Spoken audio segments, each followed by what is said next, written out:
दिल्ली चुनाव के बाद कांग्रेस की आबो हवा बदली जा सकती है। कांग्रेस हाईकमान कुछ कड़े फैसले ले सकता है और उन्हीं कड़े फैसलों के साथ में कांग्रेस क्या उभर पाएगी और उन कड़े फैसले हैं उनमें किन किन नेताओं का नंबर पड़ सकता है।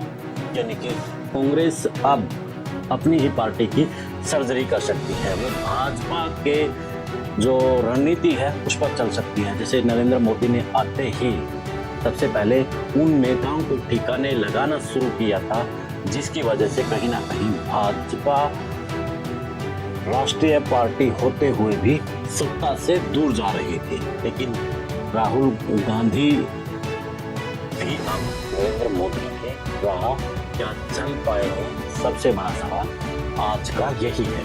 तो विश्लेषण पर चलते हैं। उससे पहले आप भी कमेंट करके बताइए कि क्या राहुल गांधी नरेंद्र मोदी के राह पर चले तो क्या कांग्रेस बच पाएगी या फिर कमेंट में जरूर बताइएगा। चैनल को फॉलो शेयर और सब्सक्राइब भी कर लीजिएगा।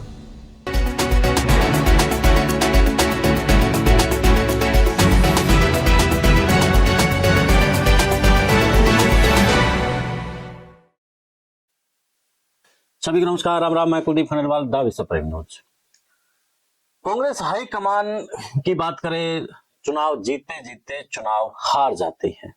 चाहे मध्य प्रदेश का चुनाव लीजिए, चाहे फिर आप महाराष्ट्र का चुनाव लीजिए या फिर आप हरियाणा का चुनाव लीजिए, और उन चुनाव में जो हार और जीत का फासला होता है वो इतना बड़ा फासला होता है जिसकी कल्पना कांग्रेस कर भी नहीं सकती है।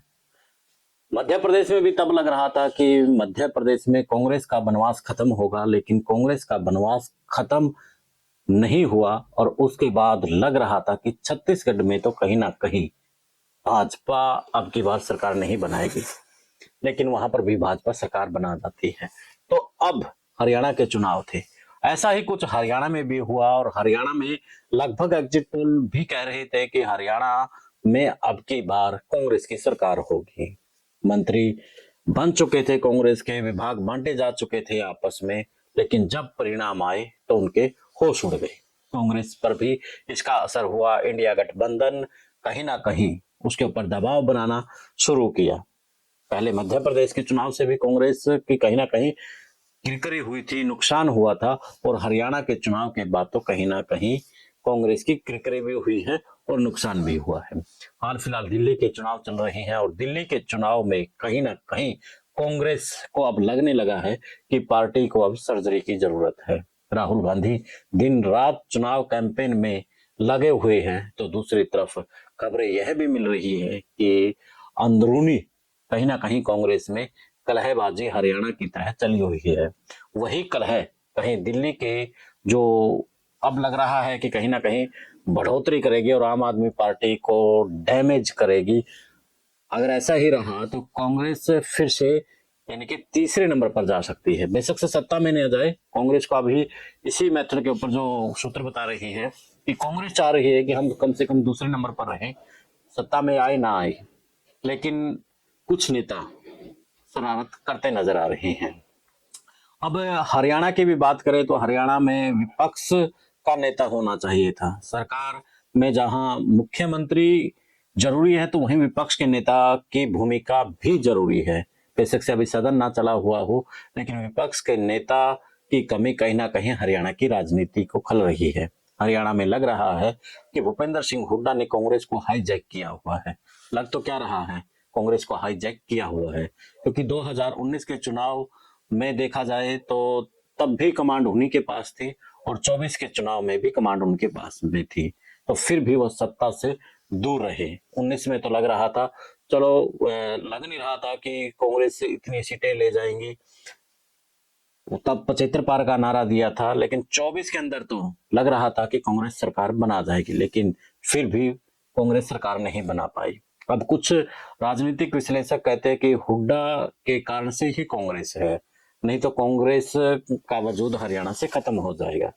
लेकिन इसमें दूसरा पक्ष ये भी है कि पंजाब की राजनीति की बात करें तो वहां पर भी भूपेंद्र सिंह हुड्डा की तरह कैप्टन अमरिंदर अपना पूरा कांग्रेस के ऊपर कब्जा किए हुए थे कांग्रेस पार्टी ने उस कब्जा को तुड़वाया। बेशक से उस वक्त सरकार नहीं बनी, लेकिन उसके बाद कांग्रेस ने स्टैंड करना शुरू कर दिया। अब इसमें समझने वाली बात, सबसे बड़ी बात यही है कि जब बड़े जो लीडर है वो कार्यकर्ता को आगे बढ़ने नहीं देते हैं और उनका मनोबल डाउन हो जाता है, इस कारण से वो कहीं ना कहीं पार्टी से अपनी दूरियां बनाना शुरू कर देते हैं। लेकिन जैसे ही पार्टी सर्जरी करती है, बड़े नेताओं को साइड में करती है, जो छोटा कार्यकर्ता है या फिर पदाधिकारी है, उसके अंदर एक जान आती है और पार्टी के लिए वो खड़ा हो जाता है। ऐसा ही कुछ पंजाब में भी हुआ, मध्य प्रदेश में भी हुआ। यानी कि पंजाब में जहां कैप्टन अमरिंदर को खुडेलान लगाया, तो वहीं मध्य प्रदेश के अंदर भी कमलनाथ को खुडेलान लगाने का काम कांग्रेस ने किया था। और उसके बाद कहीं ना कहीं मध्य प्रदेश में देख लीजिए या फिर आप पंजाब में देख लीजिए, जो कांग्रेस के कार्यकर्ता है वहां पर मध्य प्रदेश में आप जीतू पटवारी को देखिएगा, तो वो जिस एनर्जी से काम करते हैं, या फिर आप पंजाब के अंदर राजा वड़िंग प्रदेश अध्यक्ष को देख लीजिए, तो कहीं ना कहीं एक जो ताजगी या फिर जोश के साथ पार्टी कार्यकर्ता पदाधिकारी खड़े हो जाते हैं पार्टी के लिए, कहीं ना कहीं पार्टी में जान आती है।